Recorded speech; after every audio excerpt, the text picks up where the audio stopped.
The dress I had bought for our anniversary dinner was still hanging in the back of my closet. The price tag was still on it, which felt a little like it was making fun of me. At the same time, my boyfriend of 3 years was on the other side of the world in Bali, watching his ex-girlfriend walk out of the blue ocean water in a white bikini. I didn't find out because he confessed or because a friend told me. I found out because his mother accidentally sent me a group of vacation photos that were supposed to be for her family album. I didn't call him, I didn't yell, and I didn't start crying. Instead, I just smiled at my phone, sent a heart emoji in reply, and then I quietly started emptying the money from our joint bank accounts. He could have his cocktails and watch the sunset with her. By the time his plane landed back home, I would be gone so completely that he would start to wonder if I had ever really been there at all. It all started on a Tuesday afternoon. I was working on finishing a big presentation for a client, a project that my boyfriend Mark and I had been working on for 6 long weeks. We had been staying late at the office almost every single night. My phone buzzed, and it was a notification from our bank for a charge of over $4,000 at a luxury resort in Bali. My first thought was that it was some kind of fraud or that our card had been stolen. I couldn't imagine who would spend that much money without talking about it first. We put both of our paychecks into that main account, the one Mark always called our future. I tried calling him right away, but it went to his voicemail. I sent him a text message that said, "Hey, there's a weird charge on our card. Can you call me?" I saw the little dots that meant he was typing, but then they went away and I got no reply. I tried calling him again 15 minutes later, and it went to voicemail again. This was very unusual for him. Mark was always very careful with our money. He even used a spreadsheet to track how much we spent on coffee each month. By the third time I called and he didn't answer, I started to feel a sick feeling in my stomach. I opened Instagram, which I almost never did during the workday. Mark hadn't posted anything, but his location tag showed he was in Bali. He had told me he was going to Singapore for an important meeting with a client. Bali was the place we had been planning to go for our third anniversary next month. I found his mother's number in my contacts and called her. "Anna, I was just about to send you more pictures," she said when she answered. "Isn't it beautiful there? Mark looks so happy." My hand got tighter on my phone. "Pictures from Bali?" I asked, keeping my voice calm. "Of course, dear. I guess you're the one taking them, though, aren't you?" His mom, Karen, laughed. "I'm just so happy you two finally went on that special trip. Mark has been planning it for months." The room felt like it was spinning.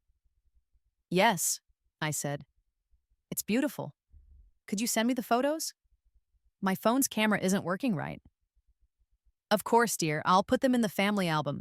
You can check your email." I said thank you and hung up, my hands shaking even though my voice was steady. I opened the email. There were 5 new photos. The first was a sunset from a private villa. The second was Mark at a dinner table, holding up a glass of champagne. But it was the third photo that made it hard to breathe. Mark had his arms around a woman in a white bikini. She was looking up at him and they were kissing. It was Chloe, his ex-girlfriend. Suddenly, everything started to make sense. The late nights at the office, the sudden business trips, the new passwords on his phone that he said were for client privacy. 6 months earlier, we had gotten a huge new client together. We celebrated at the Italian restaurant where we had our first date. Mark ordered champagne and told me all about the trip to Bali he was planning for us. He described a private villa with a pool that looked out over the ocean and a sunset cruise on our anniversary. "You and me, Anna," he had said, holding my hand. "Next year, we'll be drinking cocktails in paradise." When a promotion came up at work that we were both trying for, Mark got it. I told him I was happy for him, even though I was disappointed. "We're a team," he told me. "Your turn will come. This is good for us." And I believed him. A knock on my office door brought me back to the present. My boss, Sophie, was looking in. "Are you okay? You look like you just saw a ghost." I realized I was still staring at the picture. I tried to hide my phone, but she saw it. Her eyes got wide. "Is that Mark in Bali with Chloe?" My voice felt far away. "Apparently, they're having a great time." Sophie came into my office and closed the door. "That jerk. I'm going to kill him." Weren't you two supposed to go to Bali next month for your anniversary? I nodded, and a small, empty laugh came out. I guess he's just checking it out first, making sure the resort is good enough. I'm so sorry, she said, her face full of concern. What are you going to do? Are you okay? I'm fine, I said, and I was surprised at how calm I felt. Completely fine. She looked at me like she didn't believe me. You don't look fine. Most people would be yelling or crying. What's the point? I said, locking my phone. Yelling won't fix anything. I turned to my computer and opened our bank's website. 3 years of our shared money were laid out on the screen. There was the mortgage on a condo that was in his name, and joint savings accounts for a future that now seemed to include Chloe. Don't you want to call him and confront him? Sophie asked. Not yet, I said, as I took screenshots of everything. First, I need to get all the information. She watched me, and her expression changed from worried to something that looked like a mix of admiration and fear. This is a little scary, Anna. You're being way too calm. What would being hysterical do for me? I asked as I clicked into our investment accounts. Mark had moved a lot of money just last week. Besides, he thinks I don't know anything. That gives me an advantage. What kind of advantage? She asked. I looked up at her, a plan already starting to form in my mind. The element of surprise. That night, I went back to our apartment. It was technically his apartment, even though I had been helping pay the mortgage for 2 years. Everything was exactly how I had left it in the morning. A coffee mug was in the sink, the mail was in a neat pile on the counter, and pictures of us smiling were on every wall. The photos made us look like the perfect couple, like we were perfect partners, but it was all a lie. The anniversary gift I had bought for him, a nice watch that I had saved up for, was still wrapped and hidden in my closet. Next to it was the dress I had planned to wear for our anniversary dinner, the one I was going to wear on our first night in Bali. The tag was still on it. My phone buzzed. It was a text from Mark. Missing you. Singapore is all work. How was your day? I imagined him sending that message with Chloe right next to him. Another text came through. Can't talk now. Going to a client dinner. Love you. I texted back, love you too. Everything's fine here. The lie felt awful. As I walked through the apartment, I saw everything differently. Every picture, everything we bought together, every memory was now ruined. I had spent 3 years of my life on a man who could lie so easily and replace me without a second thought. I stood in our bedroom, where he used to tell me he loved me and talk about our future. And I made a choice. If Mark could erase me from his life so easily, then I would become a ghost that he would never see coming. There would be no yelling or big fights. It would just be a quiet and careful disappearance. I opened my laptop and started a new document. I titled it Exit Strategy. By the time the sun came up, I had a full plan written out in organized bullet points. Mark thought I was okay with his lies. He was about to find out just how dangerous fine could be. As the morning light came in through the blinds, I looked over my exit strategy document. The list had gotten longer overnight and was now broken down into different sections with specific deadlines and backup plans. If Mark could plan a secret vacation with his ex, then I could plan my own disappearance even better. The first thing I needed to do was become financially independent. I called in sick to work, which I had only done 2 times in 3 years, and I spent the day looking into our money. It was more mixed together than I had thought. We had joint checking and savings accounts, and even our retirement accounts listed each other as the person who would get the money if something happened. Mark had always handled most of it, saying that because he had a degree in finance, he was better at it. I had trusted him completely and focused on my work with our clients. That trust had now cost me. As I looked deeper, I found that Mark had slowly been cutting off my access to our money over the last 4 months. They were small changes that I hadn't noticed, like taking me off the premium credit card as an authorized user, changing the passwords to our investment accounts, and having my commission checks deposited into an account that only he could access. He had explained it all away with excuses about security or making our finances simpler. In his desk drawer, I found credit card statements I had never seen. Mark had been paying for things for Chloe for months. There were charges for restaurants I had never been to, weekend trips that he said were for work, and the jewelry store where he supposedly bought my birthday gift. The planning for the Bali trip had started 2 months ago, with payments made at different times to not raise any flags. My phone rang with a FaceTime call from Mark. I thought about not answering, but I knew that acting normal was important for my plan. I put a smile on my face and answered. "Hey, you," I said. Mark's face appeared, and the background was carefully set up to look like a generic hotel room. "Feeling better? I got your text that you were sick." "Just a headache," I said, acting casual. "It's nothing serious. How's Singapore?" "It's been brutal. Meetings all day," he said, faking a yawn. "This client is really demanding. I might have to stay an extra day." Through the window behind him, I could see palm trees. The weather app on my phone said it was currently storming in Singapore. I felt disgusted by how easily he could lie. "That sounds hard," I said. "What's the weather like? I heard there were storms." He didn't hesitate. "Yeah, it's been raining all day. It makes the traffic even worse." He looked at his watch. "Listen, I have another meeting in 5 minutes. I just wanted to check on you." "I'm fine," I told him. "Totally fine. Don't worry about me." After we hung up, I opened my laptop and wrote emails to our 5 biggest clients. During our video call, I had been taking screenshots on my other phone that showed he was in Bali, which proved he was lying about being in Singapore. I saved these to a secret folder called Insurance Policy. At noon, Sophie came over with soup and some information from the office. "You were right," she said, laying out some files on my kitchen table. "Mark has been trying to take over your client relationships for months. In those meetings he insisted on having by himself, he's been telling clients that you're taking a step back from work." The soup suddenly tasted bad. "That's why our client Henderson asked me last week if I was feeling better about my career," I said. Sophie nodded. "He's trying to push you out. The partners are already treating him like he's the only one in charge of your projects." "What about my commission?" I asked, my hand tightening on my spoon. "Officially, it's the same," Sophie said, pulling out a spreadsheet. "But he's been labeling your work as support work, which drops your share from 50% to 15%. I took in this new information calmly.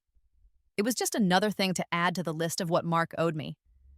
It wasn't just about the money anymore. It was about my time, my opportunities, and my trust. My phone rang again. It was Mark's mother.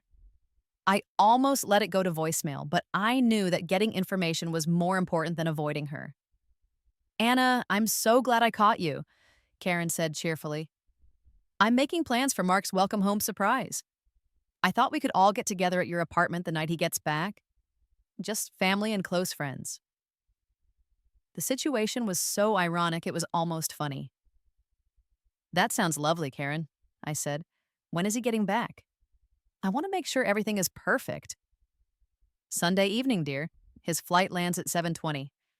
And don't worry about getting him from the airport. Chloe's brother works for a limo service and has it all arranged." My pen stopped moving on the notepad where I was writing things down. "Chloe's brother?" I asked. "Yes, wasn't that nice of her? Mark says they've stayed good friends since they broke up. It's so mature of them both." Good friends, I thought, picturing their kiss in Bali again. "Very mature," I agreed, my voice sweet. "Karen, could you send me the flight information? I want to track it in case it's delayed." "Of course, dear. You two are always so thoughtful. Mark is lucky to have you." After I hung up, I added the new information to my timeline. Sunday evening only gave me 4 days to get everything done. It was less time than I wanted, but it would have to do. I started creating a fake digital trail to make it look like I was planning my own surprise. I made dinner reservations for Sunday night, booked a spa day for Monday, and even ordered laundry service to our apartment with a gift note that said, "Welcome home, can't wait to celebrate." I wanted Mark to think I was still completely unaware, that I was waiting for him to come home so I could hear all his lies about his business trip. Every fake plan I made was another layer of protection for my real plan. That afternoon, I went to a different bank and opened a new account. I transferred my personal savings, the money I had always kept separate, in a just-in-case fund. It wasn't a lot, but it was all mine. Next, I went to my office, pretending I needed to get some files while I was still feeling sick. The security guard let me in without any questions. In the empty office, I gathered evidence: copies of contracts that proved my work on client projects, emails that showed Mark taking credit for my ideas, and performance reviews that showed I was a top performer, not someone who was stepping back. On my way out, I saw Jason from a competing company. We had always been friendly rivals. "Anna, I heard you weren't feeling well. Feeling better?" he asked with a genuine smile. "Much better, thanks," I said. I paused for a second and then made a quick decision. "Actually, do you have a minute for coffee? There's something I'd like to talk about." 30 minutes later, we were sitting in a quiet cafe. I showed him my work portfolio, being careful not to share any secret company information. His expression went from polite interest to being very focused. "You've built some impressive client relationships," he said when he was done. "These results are great." "I'm looking at my options," I said carefully. "If I were available next month, would your company be interested?" Jason leaned forward. "Hypothetically, we would make a position for you immediately, and our starting offer would be at least 30% more than what you're making now." I took a slow sip of my coffee. Good to know. This needs to stay between us for now. "Of course," he said, sliding his business card to me. "Call me anytime." That evening, I got another text from Mark.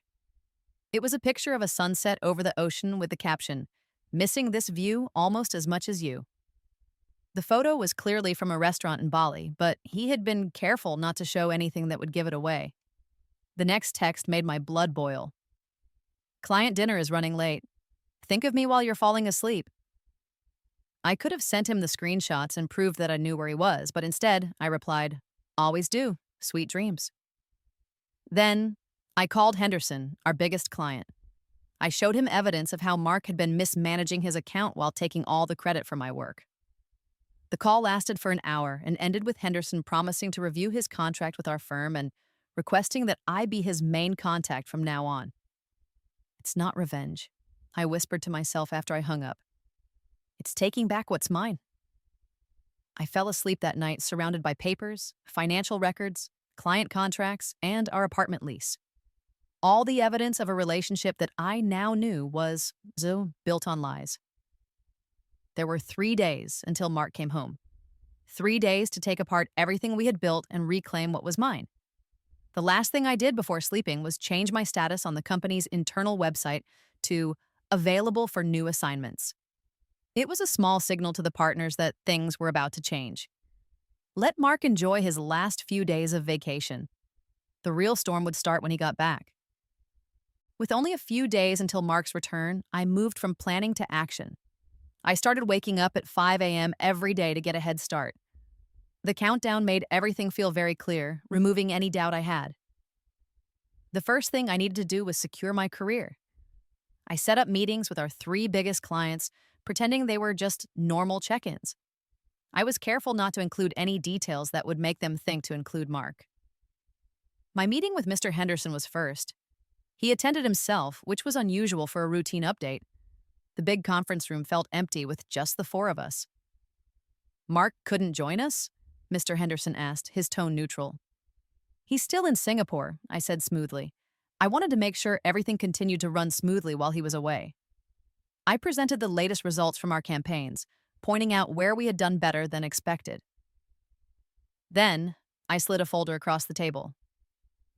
"I've put together a detailed analysis of your account's performance over the last year and a half," I explained. Mr. Henderson looked through it, his eyebrows raised in surprise. "This is very thorough," he said. "You deserve to know what's going on," I replied. "You'll see on page 4 that your results went down when we moved away from the original strategy." The documents clearly showed how things had gotten worse when Mark made changes without asking the client. I never said his name, the numbers did all the talking. "What are you suggesting, Anna?" Mr. Henderson asked, leaning forward. "I believe your account needs consistent leadership," I said. I handed him another folder. "I've drafted a new plan. It won't cost any more, it just moves resources around." By the end of the meeting, Mr. Henderson had not only agreed to my plan, but had also specifically asked that I stay as his main contact, no matter what happened at my company. As we were leaving, he said quietly, Whatever is going on over there, I appreciate you letting me know. Loyalty to clients is important. The next two clients followed a similar pattern. By the middle of the week, I had promises from all three that they would come with me if I left the company. The professional part was handled. Next was getting my personal things. Our apartment had 3 years worth of stuff, a mix of our lives and memories. I sorted everything into 3 piles: things to take now, things to get later, and things to leave behind.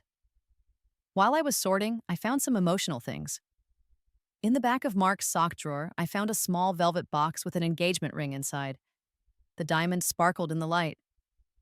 For a moment, I felt a wave of sadness.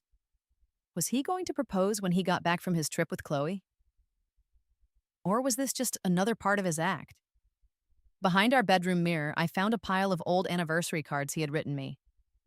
They all had promises like, "Forever yours," and "The best is yet to come."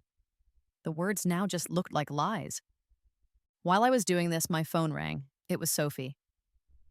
"They're staying longer," she said. "I just heard someone in accounting say they need to extend Mark's expense budget through Tuesday. 3 extra days. How nice of him to volunteer for more work in Singapore," I said sarcastically. "Anna, are you sure about this? I'm worried about you.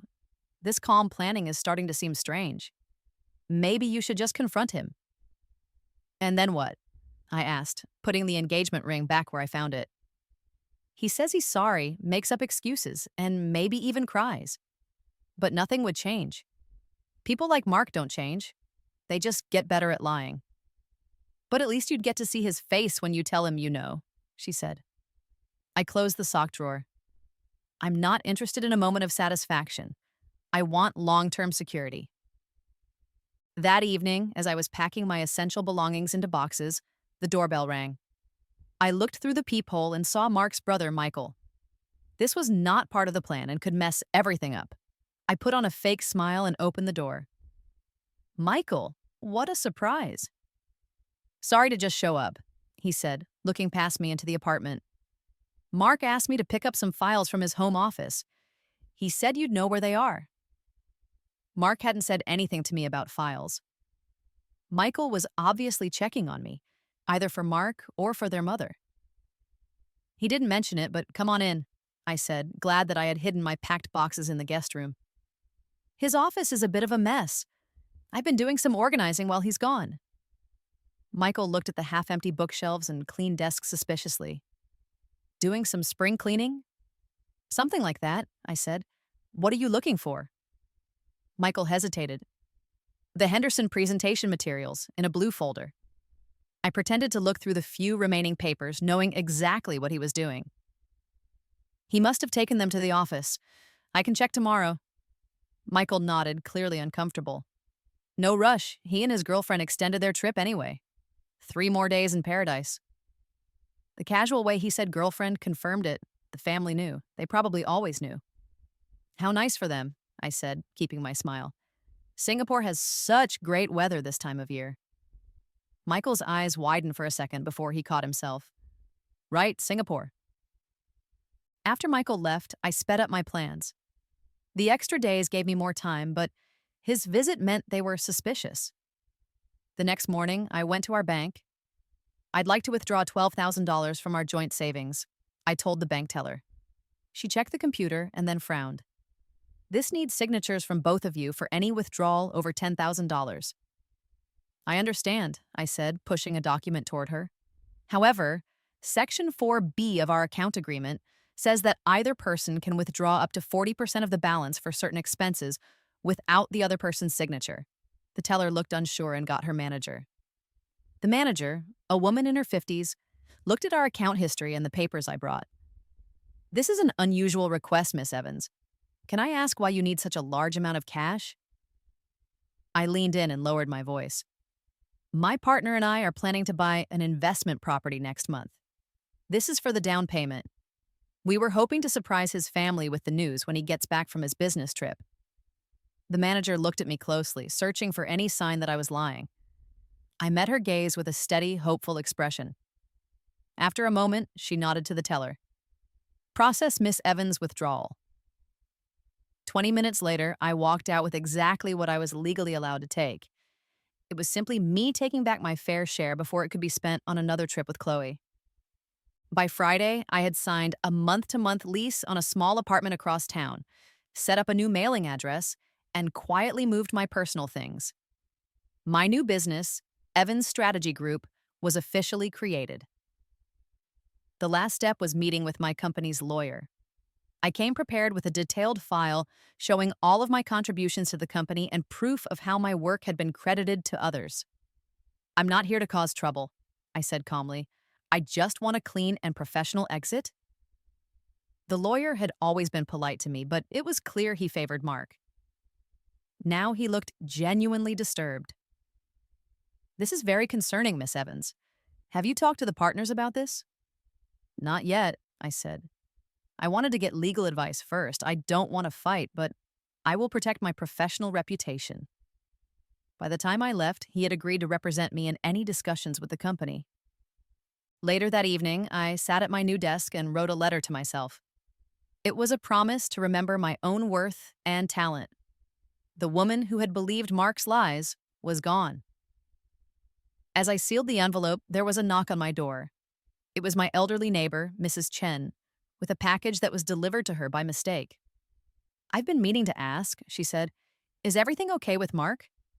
I froze. "Why do you ask?" "I've seen his friend visiting a few times while he's been gone. The pretty blonde one," she added quietly. "She always seems to be in a hurry." The floor felt like it was dropping out from under me. "His friend?" Mrs. Chen nodded. "Yes. She uses his key. I thought you knew. She even brought a man over a couple of times, always when you're not here. Chloe wasn't just with him on a trip. She was coming into the home I paid for, bringing other people into our space." The feeling of betrayal grew even larger. "Thank you for telling me," I managed to say. "I didn't know." After she left, I stood in the middle of the living room, the room Chloe had been in while I was working late to support Mark and build our life. The anger I had been controlling threatened to boil over. But instead of screaming, I took a deep breath. I added this new information to my mental list of unforgivable things. That night, I checked into my new apartment. I left Mark's place looking perfect on the outside, but completely empty on the inside. Using a tracking app, I saw that his flight was on time. The countdown was over. I turned off my main phone, keeping only a burner phone to watch what happened next from a safe distance. "Now," I whispered to the empty room, "the real show begins." The day before Mark was supposed to come back was executed with perfect timing. I woke up early, feeling a strange sense of calm focus. This was the moment that would separate my past from my future. I started with the apartment. I wanted Mark to walk in and feel happy, then confused, and then slowly realize what was happening. I bought fresh lilies, his mother's favorite flower, not mine, and put them in a vase. I hung a welcome home banner in the living room, making it look a little crooked, as if I had put it up in a hurry. In the fridge, I put all the ingredients for his favorite meal. The bedroom was perfect, with clean sheets folded just the way he liked. I left a handwritten note on his dresser that said, "Missed your scent." And for the final touch, I put the engagement ring I had found on the kitchen counter next to a chilled bottle of champagne and 2 glasses. I placed it so it would sparkle in the light. With the apartment ready, I made sure to be seen in public. I met a mutual friend for coffee and listened to her talk about her beach vacation. "You seem different," she said, calmer. "Let's just say I've had some clarity recently," I smiled. "About you and Mark?" she asked. "Definitely about the future," I said, letting her assume what she wanted.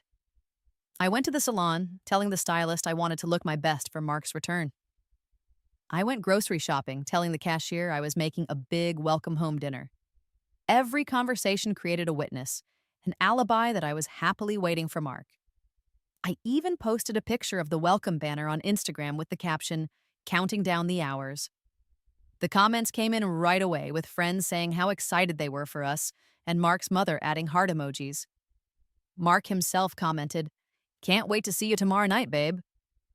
But then, a private message from him changed everything. Surprise, got an earlier flight. Landing today at 6 p.m. Don't tell anyone. Want you all to myself tonight. Have big news to share. My heart started pounding. He was coming home today. My carefully planned timeline was ruined. I had less than 8 hours to finish everything.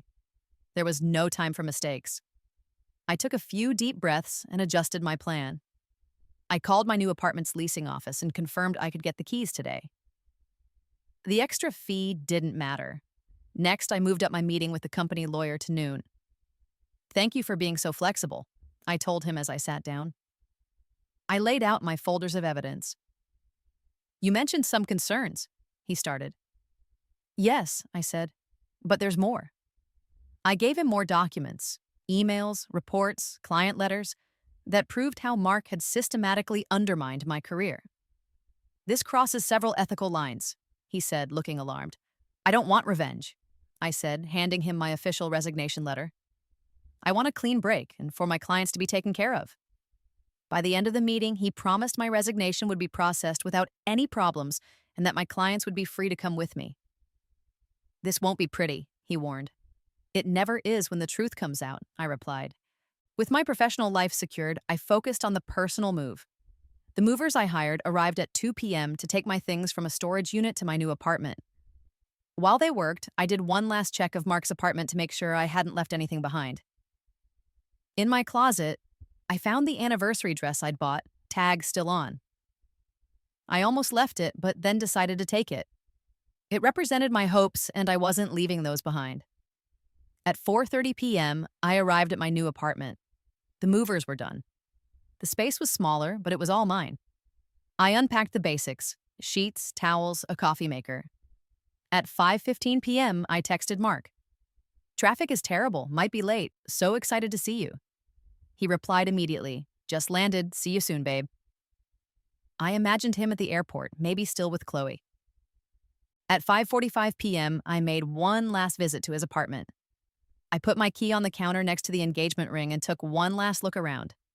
The home we built together was now just a stage for his lies. I didn't need to leave a note. The empty spaces where my things used to be would say enough.